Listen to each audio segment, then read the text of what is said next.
Hello, this is Maurice Wilkins. I'm going to talk to you today about step-by-step in de-hyping digital transformation. I'm executive advisor with the marketing headquarters of Yokogawa in Japan. I'm also the engineering director, a trustee and chair of the Digital Transformation and Standards Special Interest Groups at the InstMC. I'm a long-standing member of ISA and I'm currently a member of the executive board. I'm also chair of several British standards committees, one of which mirrors smart manufacturing. I'm a fellow of ISA, also of InstMC and ICME, and I'm a member of Controls Process Automation Hall of Fame. Today I'm going to talk to you about digital transformation, definitions, challenges and value, a little bit of a look at the digital technologies. I want to briefly discuss InstMC and the DT SIG background, and also some themes that we've adopted at the InstMC that I think will be of interest, and then some ideas on what you should do to get started. So people talk about digitization, digitalization, and digital transformation, and just briefly to clarify what they are. Digitization is basically converting information into a digital format. So taking documents and making them computer readable, getting information into systems from instrumentation in a digital format, and then being able to use that information. Digitalization is then taking it to the next step. So changing businesses, changing workflows, enabling process improvements with the use of digital information. So it's then what you do with the information. But that's still not transformation because you're only digitalizing what you already have. Digital transformation is really transforming the process, transforming the enterprise operations, transforming the business, doing things in different ways to make things easier or better, or doing things that you've never done before. It impacts culture, skills, and customer interactions. And it's interesting there, culture and skills, I'm going to come back to that later, because one of the things we find, and one of the things we deal with at InstMC, and one of our themes, is people. And we find that people in organization are sometimes the biggest impactors to a digital transformation journey. So we'll come back to that later. What are the challenges in the digital age? As in many cases, in many areas, suboptimal business processes, the business processes you have are not able to cope with a change of this magnitude. These processes are often, almost always, sponsored by senior management. So they'll be looking for a clear return on investment, and often there is no clear return on investment or no apparent return. It's one of those things where you expect a return later on. These guys want a return. Sometimes information is not readily available in the context you need it, so you can get the information, but it's not something you can do anything with. And that may be because existing systems are poorly integrated. So because the systems aren't integrated, you don't see the whole picture. You just see a part of that picture. Coming back to the people side, a lack of cross-team functional innovation and change management. So a lack of the teams working together, a lot of innovation not coming because teams don't talk to each other. That functional interchange isn't there. And then, as I said earlier, if there's no clear digital vision and strategy, people don't understand what's being asked of them. So if this isn't driven from the top, through a clear vision, often these things fall by the wayside. And so really you need to ask yourself, do you want to cause disruption or do you want to be disrupted? Because in the fullness of time, these things are going to happen. So some of the things that might, obviously we're all looking to generate further revenue, but maybe you want to automate more operations so that you can run things from a remote location or run multiple things from one location. Putting new business processes in place, and realizing smart manufacturing. So again, joining things together that were previously not joined together, intelligent operations, artificial intelligence, that kind of thing, where you start to see manufacturing making decisions without the use of an operator. Optimizing the supply chain, using systems to make improved decisions, coming back to the culture again, changing the culture and organization mindset, and again, creating new business models. So again, ask yourself, do you want to cause that disruption or do you want to be disrupted? These are the drivers and enablers of digital transformation. Many of these will be familiar to most people. They've been around for quite a while now. Things like DCS and SCADA have been around for many years. And we see a lot of reference to things like drones and robots. And that's one of the things where digital transformation has impacted processes already, where companies use drones now to do inspections that used to put operators in quite a bit of danger. And the same with robots.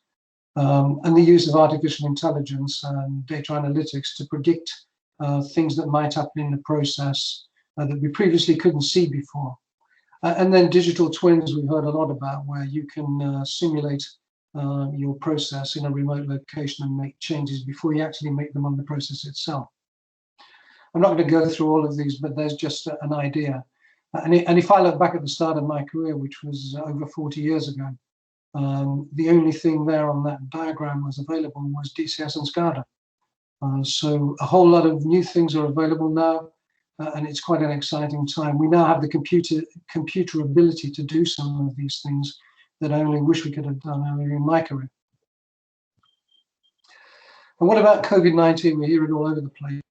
So what's COVID done to this? And I think it's fair to say that it's probably accelerated digital transformation by anything up to 10 years. Working from home has become the norm. And in fact, now when we look at things, we're in the UK now, we're in a return to work situation where people are starting to go back to offices. And in many cases, there's pushback now where people are saying, I don't want to go back full time now. I'm quite happy working from home and I'm more productive. And in the UK area now, we see people moving out of the big cities like London, moving to the country, buying bigger houses and just working from home most of the time. And the result is that we've seen a lack of the availability of big properties and also the soaring prices of properties as people buy those houses. Data analytics and AI have helped to discover the vaccines, so they're playing a big part in the recovery from the pandemic. And another thing, remote operations. As people have become more and more used to working in remote places, in safer places, we see now in the process industries, more and more companies just wanting to use remote operations and maybe even move towards autonomous operations. And we see every day now the move towards green, and I think it's on the news almost every day now. And COVID has just kind of accelerated. You know, what can green look like when we were using industry and we saw a lot of improvements in environment. Just briefly, the Institute of Measurement and Control. It's a British professional institution founded in 1944 and incorporated by a royal charter in 1975, focusing squarely on measurement, automation and control. It has international operations also in Hong Kong, and there is a small organization in Texas. There are other spots around the world, but it's pretty well mostly focused in the UK, but we do have those international outreaches. We do have a liaison with ISA, and I'll come back to that later. So why did we form the SIG, Digital Transformation Special Interest Group? Obviously, we deal with, in the InstMC, measurement, automation and control. And what we were looking at was the digital side of it, so there was a gap in the portfolio. And if you think about it, sensors and actuators are the eyes and ears and the hands of digital transformation. You need to be able to see what's going on and to adjust what's going on to have any effect. So that's squarely where InstMC fits, and automation and data analysis of the brains. So with that in mind, we formed the SIG in late 2018, and it's now got almost 200 members. Which brings me on to InstMC has been, one of the things the digital transformation SIG decided to do was to develop what we call themes. And we've got 4 of them. And I've highlighted 3 that I'm going to talk a little bit more about in a couple of minutes. But we look at assets, and that's really, you know, the whole idea about predicting asset performance, the ability to increase uptime, decrease downtime. And it looks at things like how to set up an asset management program. It looks at cybersecurity. It looks at some of the big assets like cloud devices, edge devices, and all that kind of thing. Data visualization and the whole thing about the top end and the asset management part of digital transformation.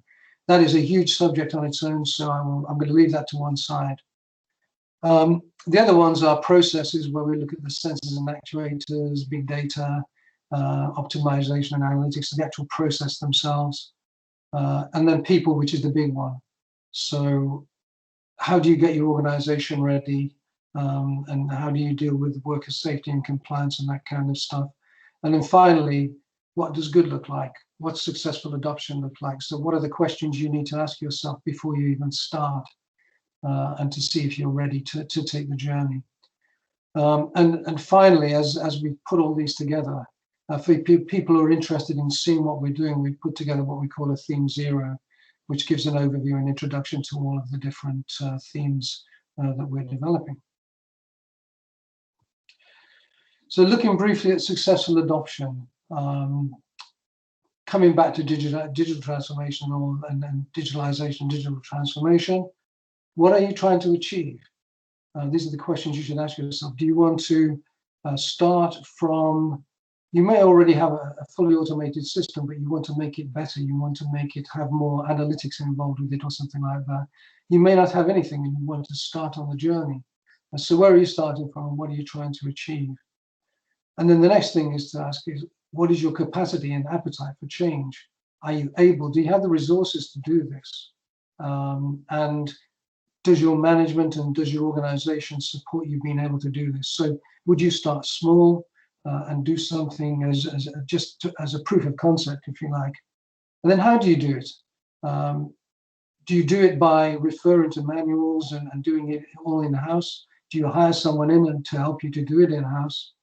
Or do you hire a partner to help you to run the program? So many different ways of doing this. And we deal with all that kind of thing, and this is a successful adoption theme.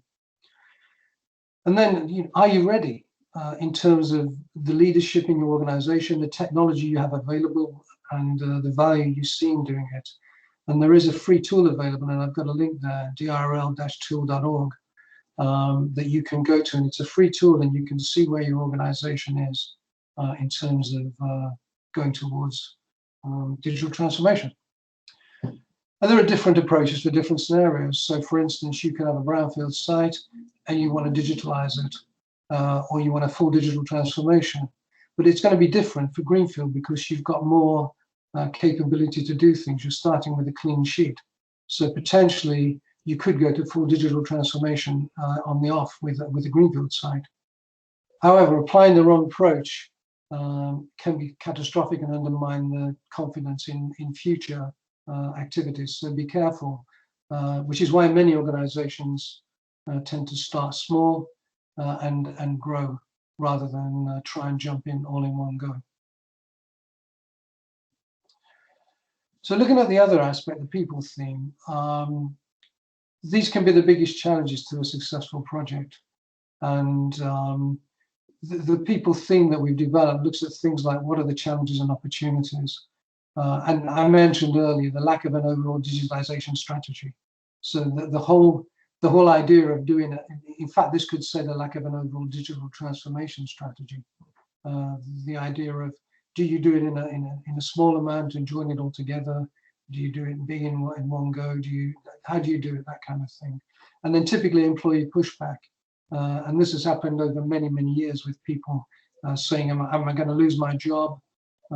Is my job going to exist anymore? And not looking at potentially the bigger picture, which is, could I get a new job? Will I get retrained? Will I get a better job? So there's all of this that we tend to look at. And how do you deal with that when it comes up? Lack of expertise to lead digitization initiatives. There are not enough skills in the organization. The people who lead these projects have to be very adaptable, an ability to work with multiple skilled organizations. And then looking at the organizational structure, maybe it needs to be a lot flatter than traditional organizations have been. And maybe there's a limited budget, so you have to work within the budget you have. And then some of the keys to success, the reverse of some of the things I've just said above, having the right digitally aware and supportive leaders. And there can be nothing more catastrophic than putting someone in charge of one of these projects who really doesn't understand, A, how to lead people, but B, also what you're trying to do. And then building capabilities for the workforce of the future, making sure that that workforce has the skills that you need. Giving people new powers to work in new ways with the right tools, and encouraging them to fail, but fail quickly and learn from it and move on. So not punishing them for mistakes, but getting them to learn from those mistakes and moving on from it. And then communicating frequently using these new methods, but also following up with traditional methods so that people feel that they are not losing touch with the shoreline, if you like. And so what do you need to do? So first, identify the gaps and how to address them. So what gaps, what skills do you need and how do you address those gaps? And then put some training programs together for the future. And then what's the impact on perceptions? So observe the impact, but initially observe what people think might happen. So what is the impact on the workforce and their perceptions of it? And what is corporate management's views of this new project you might be undertaking? And then looking at risk management, manage for positive change. So what does good look like and how do we get there? And then taking into account management and employee perspectives as you go and start the journey. And as I said above, looking at the skills gap, but what are the requirements and what people development do you have to put in place? Do you have to go out and recruit new people? Do you have to form relationships with organizations outside who can help you in this to obtain the necessary skills to develop? And just briefly looking at the process theme, the initial focus of the process theme is the instrumentation in digital transformation. As I said earlier, it's the eyes, ears, and hands of DT.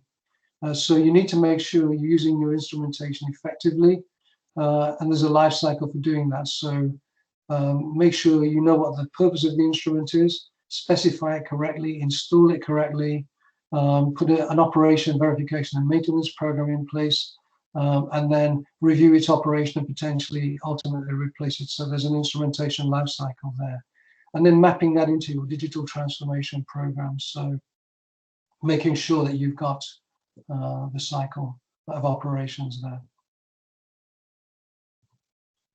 And so what should you do? Going back, are you ready? So looking at the digital readiness tool I mentioned earlier, just take a quick look at that, and it gives various gradings as to how ready your organization might be. So are you ready?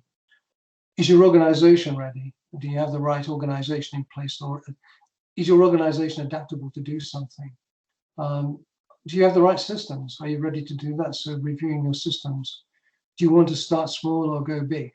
My suggestion initially would be to go small and maybe do proofs of concept. Excuse me. And one of the biggest things we've found is that the most successful projects are done in partnership with people who've done this before, or startups whose job and bread and butter this is. So choosing a partner can be very vital. And then when they come out using these guidelines, we'll be publishing the first 4 zero assets, people, and successful adoption online later this year. And as I said, we do have a liaison with ASA, and we'll be working with them to make sure they're available. And with that, I'm ready to take some questions.